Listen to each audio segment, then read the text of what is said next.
The moment I heard my husband say, "She looked like a dried fish flopping on a rock," I stopped breathing.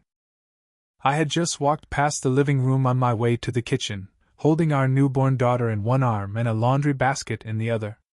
There he was, sitting with 4 of his buddies, beer bottles clinking, laughter echoing, and a phone in his hand, mid-swipe. I knew that tone. That cocky storyteller voice he always used when trying to be the funniest guy in the room. What I didn't know was that I had become his material. He kept going. "I swear to God, bro, she screamed like a banshee. Like full-on horror movie screech.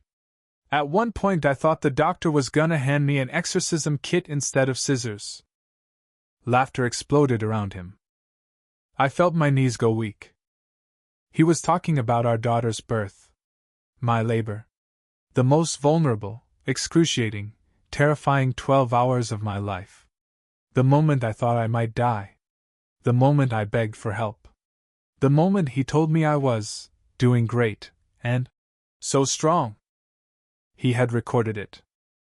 And now he was passing it around like a YouTube clip. Let me back up. Tom and I met in college. He was loud, charismatic, the kind of guy who always had a story and a group laughing around him. I was quieter, more reserved, but drawn to his energy. He made me feel seen. We married 4 years ago.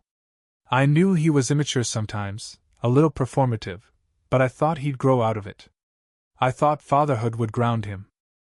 Instead, it gave him more material.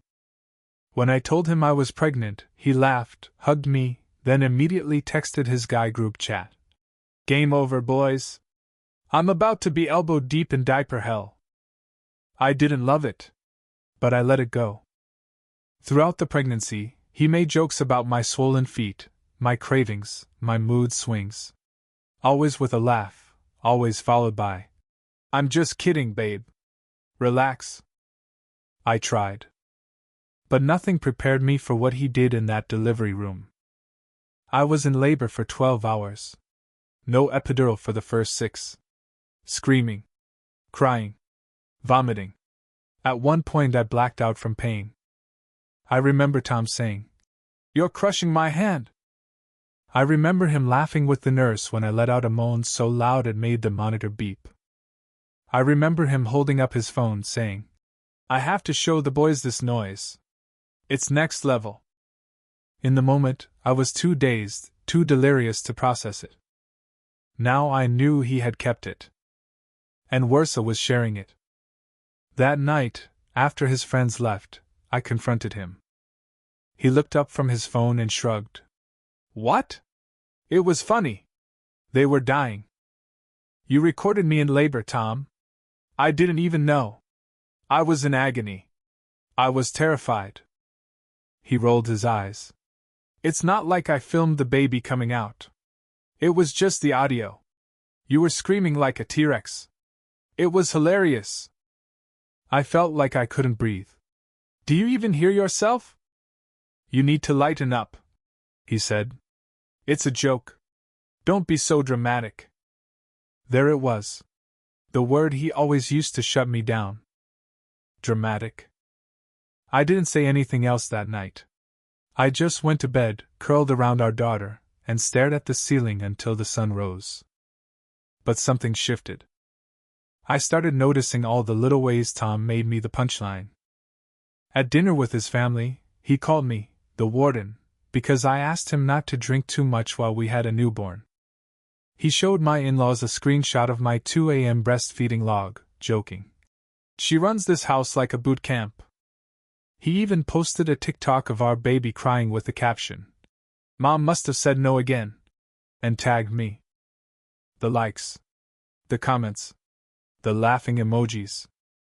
Everywhere, I was the joke. Then came the twist. It was a Tuesday afternoon. I was out walking the baby when a woman I didn't know jogged up beside me. "Hey, are you Tom's wife?" I hesitated. "Yeah?" She smiled awkwardly. "I work with him. I just wanted to say I am really sorry." "For what?" She looked uncomfortable. "He showed us that video. The labor one. In the break room. It felt wrong. Like invasive. I told him that. He said you were fine with it. I felt sick. I wasn't. Her face softened. Then you should know. Because he said you thought it was funny. When I got home, I waited until he got back from work. I sat him down. You showed it at work?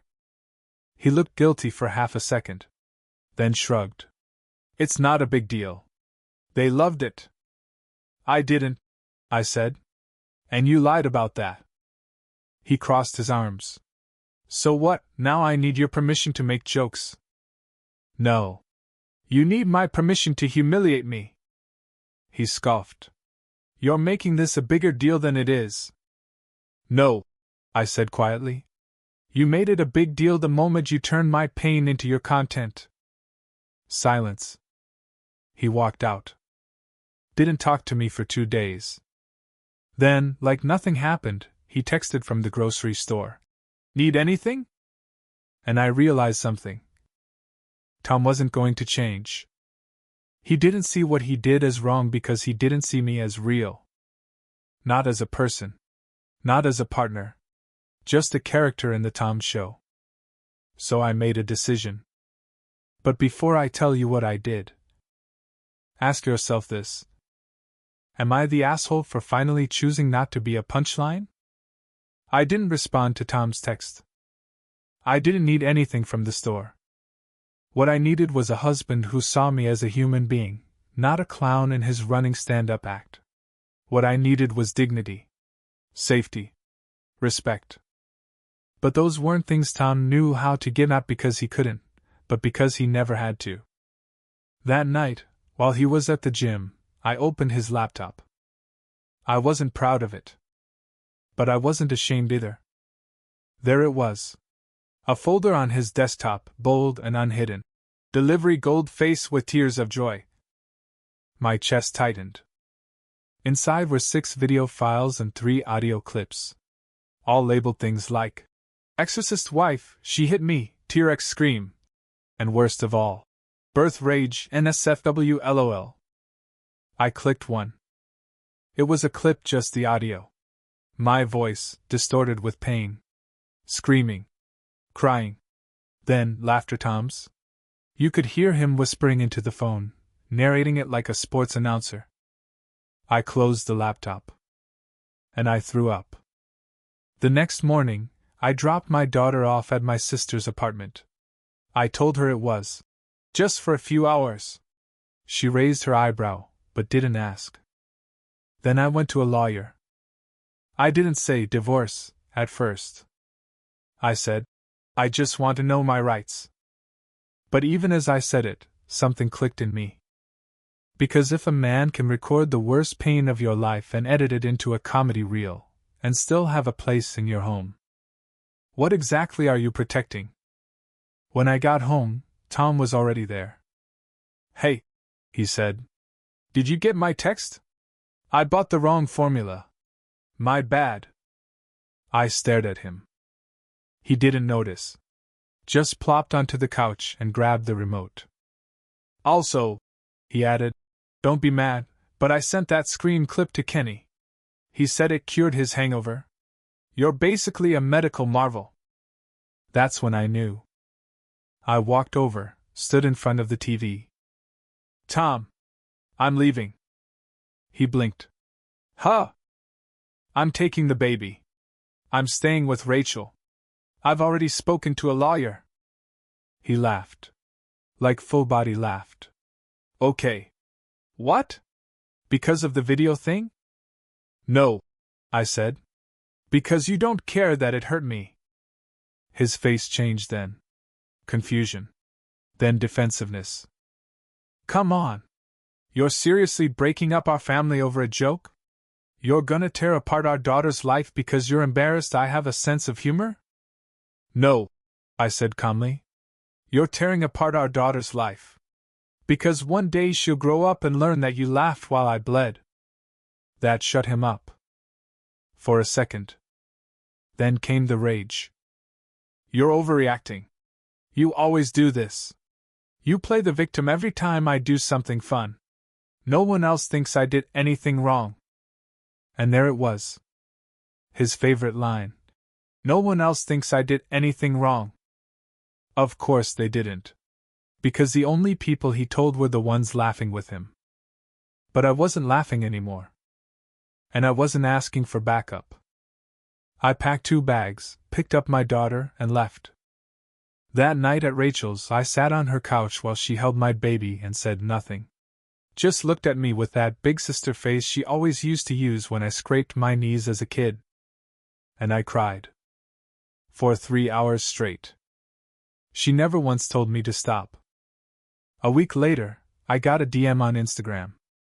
It was from Kenny's wife. Hey. I don't know if this is overstepping, but I wanted you to know, Tom showed us that labor video.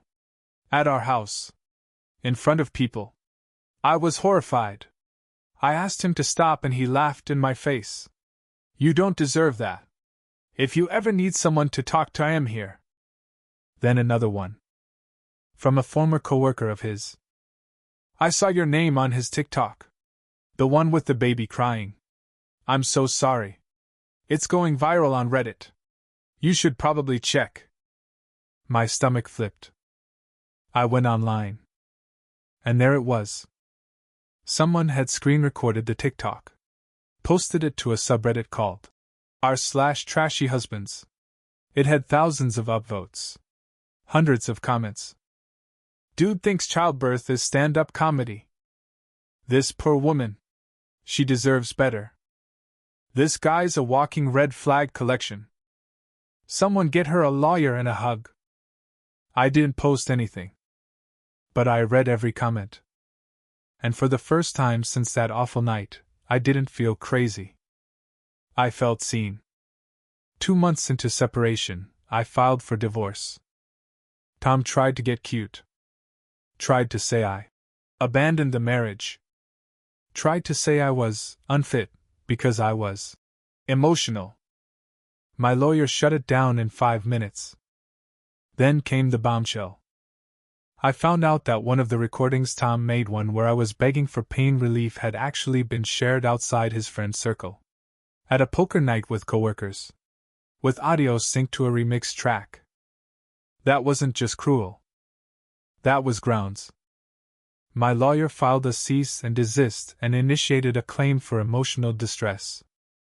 Tom backpedaled hard. Suddenly, he was the victim. You're ruining my life over some jokes, he texted. No, Tom. You ruined your life when you decided your wife's pain was your brand of comedy. The twist came at mediation. Tom's mother, whom I barely knew, asked to speak with me alone. I expected judgment. What I got was this. I saw the video, she said softly. I asked Tom to show me when I heard rumors. I couldn't finish it. I raised him better than this. I didn't speak. She continued. I know I'm not your mom. But I want you to know I'm proud of you. For leaving. For protecting your daughter. And if you ever need help, diapers, babysitting, anything, you call me. I nearly burst into tears. She hugged me. And for the first time, I felt like someone in Tom's world actually saw me. Not the punchline. Not the overreacting wife. Just a woman trying to survive. It's been a year. The divorce is final. I have full custody. Tom gets supervised visits once a month, which he's already skipped 3 times. I went back to school, online classes, slow and steady. I want to become a doula. Help other women through the pain I endured alone. My daughter is walking now. She says, Mama, and claps every time I walk in the room like I'm a rock star. She doesn't know what I went through to protect her. But one day she will. And she'll know that her mother chose dignity over comfort. That her mother left the man who mocked her pain. That her mother didn't stay quiet when the world laughed. So, if you're still asking, am I the asshole for walking out on a husband who made my labor into a viral joke? No. I'm the one who chose to stop being the punchline. And start being the author. 3 months after the divorce finalized, I took my daughter to a Mommy and Me group for the first time.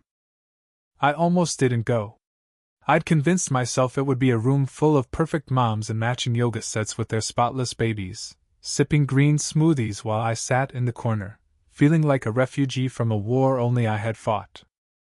But something in me whispered, "You belong too. You survived to be here." So I went. The room was warmer than I expected. Toys scattered. Moms in sweatshirts with under-eye circles. Laughter. Exhaustion. Realness. And then, a moment I'll never forget. A woman across the room was trying to soothe her baby, who wouldn't stop crying. She looked overwhelmed. On the edge. Her voice cracked as she whispered to herself, "I don't know what I'm doing." No one moved. Until I did. I got up, walked to her, and said gently, "You're not alone. I promise. You're not the only one." She broke. Right there, tears spilling. We sat together for the next hour while I rocked her baby and she breathed for the first time in days. When it was over, she whispered, "Thank you. No one's ever just sat with me like that." And I realized something. Maybe this was what I was meant to do now. Not fix the past, but hold the future. Gently. Boldly. With women who'd been broken in quiet ways, just like me. I began volunteering at the hospital's maternity ward twice a week. They called me the doula in jeans. I brought comfort baskets. I sat with women who labored alone.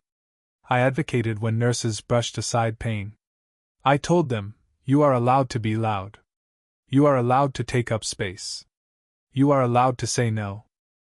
One night, a teen girl was laboring without any family. Her boyfriend had bailed. Her mom was across the country. She was shaking. Terrified. "I don't want to die," she whispered between contractions. I knelt beside her, took her hand, and said, "You won't. You're about to become someone's entire universe." And she did. When the baby came, I cried. Not because I was sad, but because I was finally part of a story that honored the pain of women. That didn't mock or edit or shame it but held it sacred. Around that time, Tom posted again. A clip from a stand-up open mic night.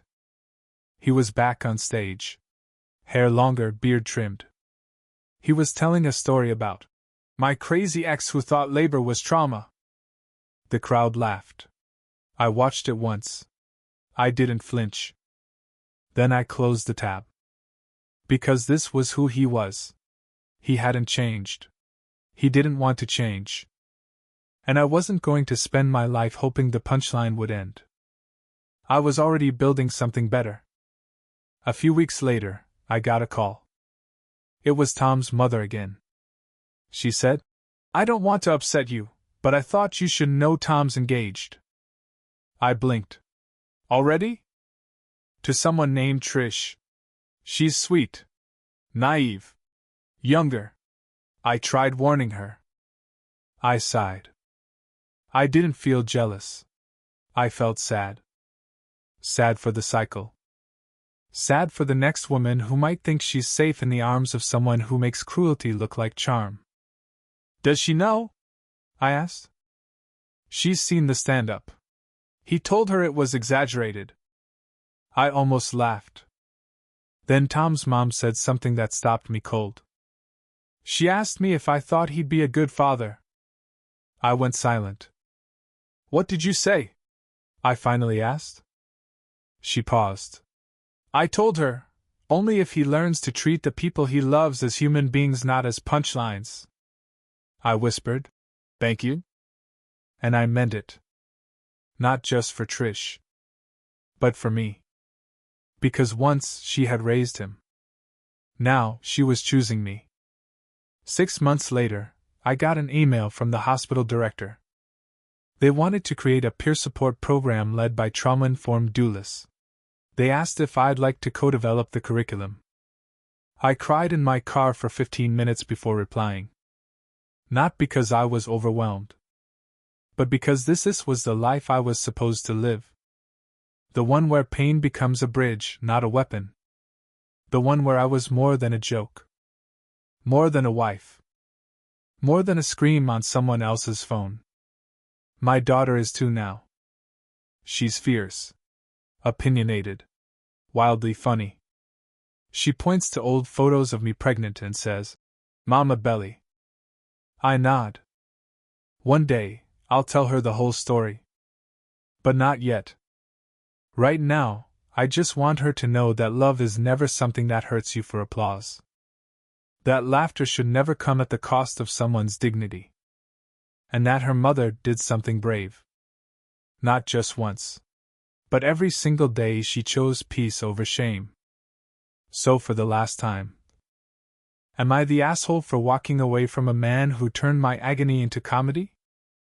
For burning down the illusion of the perfect wife, to build a new home from ashes?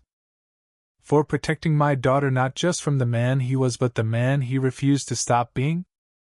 No. I'm the survivor. I'm the healer. I'm the woman who screamed through labor and finally found her voice. And this time? No one's laughing. They're listening. Last Thursday, I stood in front of a circle of 8 women, some with strollers beside them, others with fresh C-section scars still healing beneath their shirts, and I told them the story. Not every gritty detail. Not the late-night tears or the bile in my throat when I watched that TikTok. Not even the moment I walked out the door with nothing but my daughter and a diaper bag. But I told them the truth. I used to think silence was strength, I said. That if I just endured enough, it would mean I was a good wife. A good mom. A good woman. I paused. And then I realized, silence doesn't make you strong. It makes them comfortable. They nodded. Some cried. One woman, a 19-year-old who had been abandoned at 7 months pregnant, raised her hand and whispered, "How do you know it's okay to leave?" I walked over, sat beside her, and said, "Because staying was teaching my daughter that love looks like humiliation. And I couldn't let her grow up believing that." The room went still. She reached for my hand. And I thought, this is how it begins. One woman at a time, learning she's not just allowed to scream, she's entitled to. Later that week, I got an invitation. It was from the hospital. They were hosting a Women in Health panel, honoring community advocates who've transformed trauma into public service. I almost declined. I didn't like stages. I didn't like microphones. I didn't want applause. But then I thought of Tom's voice. That awful punchline tone. The way people laughed at me, not with me. And I thought, let me take up the space he always told me I didn't deserve. So I said yes. The night of the panel, I wore a simple black dress. No frills. No sparkle. Just strength. As I stood backstage, I heard someone say my name. I turned. It was Tom's mom. She held a small envelope.